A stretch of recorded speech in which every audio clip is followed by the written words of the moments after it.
Maxime Chatham et Faustine Bollaert sont aujourd'hui en deuil.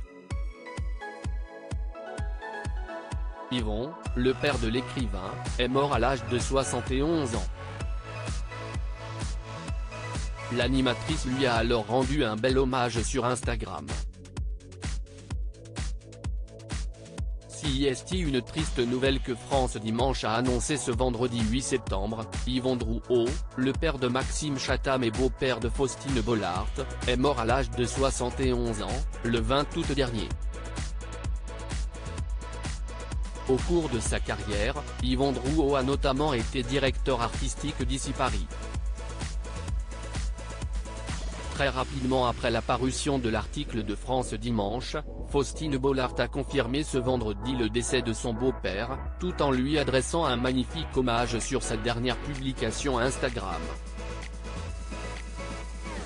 Faustine Bollaert, il aurait été fier qu'on soit si fier de lui. Le père de mon mari, Yvon, aurait adoré être un artiste. Il en était un à sa manière. Alors parce qu'il aimait la lumière, j'ai envie aujourd'hui qu'il apparaisse ici et que vous connaissiez le visage du père aimant, du beau-père et du papillon plein de vie, loyal et bon qu'il était. Il aurait été fier qu'on soit si fier de lui. Ghislaine, Maxime, Clémentine, Antoine, Abby, Peter et Philippine, a écrit l'animatrice de Ça commence aujourd'hui sur le réseau social.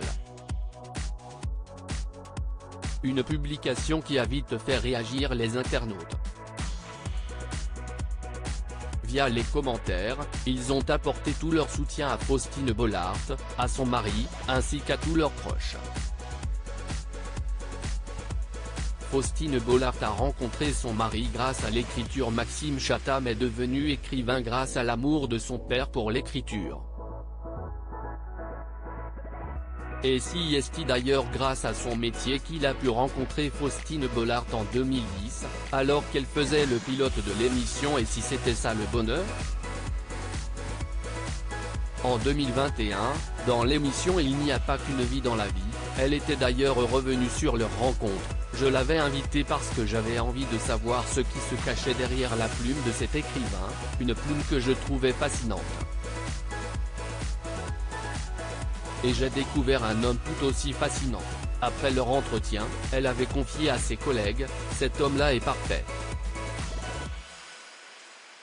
Depuis, ils filent le parfait amour.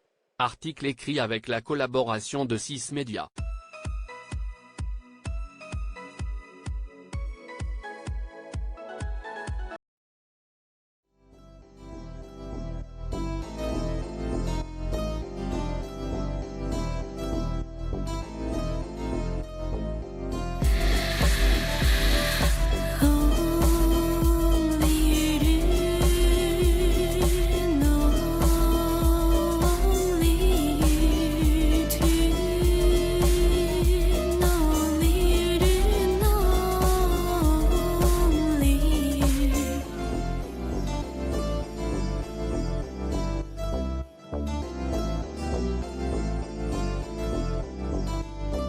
To